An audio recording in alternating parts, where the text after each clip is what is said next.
আসসালামু আলাইকুম। Traveller king চ্যানেলের পক্ষ থেকে আপনাদের আন্তরিক শুভেচ্ছা এবং অভিনন্দন। আজকে সত্যি আপনাদের সামনে বা আপনাদের কাছে একটি হৃদয় বিদারক ভিডিও নিয়ে এসেছি। ভিডিওর প্রথমে দেখে আপনারা বুঝতে পারছেন খুব বড় ধরনের একটি গাড়ি অ্যাক্সিডেন্টের ভিডিও হবে। আজকে 22/4/2024 তারিখ ভোরবেলাতে ঢাকা থেকে পাবনাগামী সিলাইন পরিবহনের একটি গাড়ি, অর্থাৎ যে গাড়িটি পাবনা থেকে প্রতিদিন ফার্স্ট ট্রিপ নিয়ে ঢাকার উদ্দেশ্যে রওনা হয়, সেই গাড়িটি শাহজাদপুর অর্থাৎ সিরাজগঞ্জ জেলার শাহজাদপুর নামক জায়গাতে খুব বাজেভাবে অ্যাক্সিডেন্টের শিকার হয়েছে। সেটা আপনারা ভিডিও গাড়ির কন্ডিশন দেখে বুঝতে পারছেন যে আসলে অবস্থাটা কি দাঁড়িয়েছে এখানে। তো আসলে এটা খুবই দুঃখজনক আমাদের বাংলাদেশের জন্য বা পুরো জাতির জন্য। সেই সাথে যারা বাস লাভার আছেন তারা অবশ্যই ভিডিওটি খুবই কষ্টদায়ক হবে তাদের জন্য, কারণ বাস লাভাররা সবসময় চায় না বা একটি গাড়ির কখনো কোনো ক্ষয়ক্ষতি হয়ে থাকুক। তো যাই হোক, চলুন আমি একটু ভিডিওটির বিস্তারিত আপনাদের জানাই। এটি হচ্ছে ঢাকা পাবনা রুটের সিলাইন পরিবহনের একটি গাড়ি।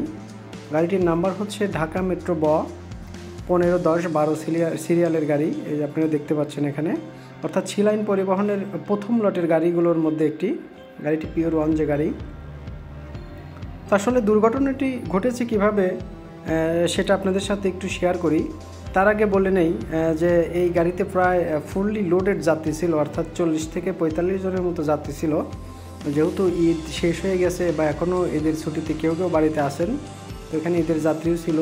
আর বিশেষ করে যেহেতু এটা পাবনা থেকে ঢাকার ফার্স্ট ট্রিপ ছিল, অবশ্যই এখানে অফিসিয়ালি চাকরি করে এরকম লোক থাকার সম্ভাবনা খুবই বেশি আছে বা ছিল। তো আমরা যতটুকু প্রত্যক্ষদর্শীদের ভাষ্যমতে জানতে পেরেছি, স্পট ডেট একজন হয় এবং হাসপাতালে নেওয়ার পথে আরও 3 জন মৃত্যুবরণ করেন, সর্বমোট 4 জন পর্যন্ত আমরা তথ্য পেয়েছি। আর গাড়ির কন্ডিশন তো দেখতেই পাচ্ছেন, মানে দেখে মনে হচ্ছে যে এখানে হয়তো সাইক্লোন বা ঘূর্ণিঝড় টাইপের কোনো কিছু হয়েছে, যার কারণে গাড়ির ভিতরটা লন্ডভন্ড হয়ে গেছে। সেটা আপনারা দেখতে পাচ্ছেন। পুরা গাড়ির ছাদ নেই হয়ে গেছে, নেই বলতে কি প্রায় আধা কিলোমিটার দূরে ছাদ, এবং গাড়ির বডিটা অন্য জায়গায় পড়ে রয়েছে, সেটা আপনারা দেখতে পাচ্ছেন। আর গাড়ির ভিতরে যে কি অবস্থা হয়েছে সেটা তো দেখতেই পাচ্ছেন, সব কিছু ভেঙে চুরমার হয়ে গেছে, গুঁড়ো গুঁড়ো হয়ে গেছে। দেখেন শুধু সিটগুলোই গাড়ির মধ্যে আছে এবং সব কিছু ভেঙে ভেঙে পড়ে আছে। আর আমরা যতটুকু জানছি, ড্রাইভার সাহেব গাড়ি অ্যাক্সিডেন্ট হওয়ার সাথে সাথে উনি পালিয়েছেন।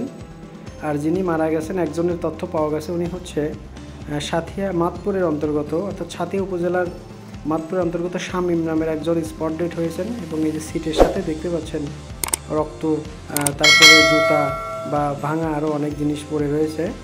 তো আসলে এটা খুবই দুঃখজনক ঘটনা আর কি।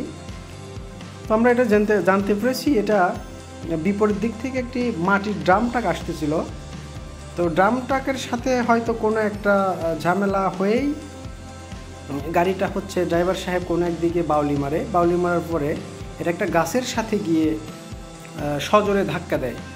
গাড়ির বাম পাশটাতে ধাক্কা লাগে, সেটা একটু পরে দেখাচ্ছি আপনাদের। তো তারপরে গাড়িটা মানে গাছের সাথে আঘাত লেগে একবার পুরো ছাদ এক জায়গায় যেয়ে পড়ছে, এবং গাড়িটা তারপরে রানিং ছিল কিছু দূর, এই জন্য ছাদ অনেক পিছনে পড়ে রয়েছে আর বডিটা মোটামুটি সামনের দিকে চলে আসছে আর কি। তো এইভাবে আসলে ভোরের দিকে খুবই সকালে আর কি অ্যাক্সিডেন্টটা হয়েছে।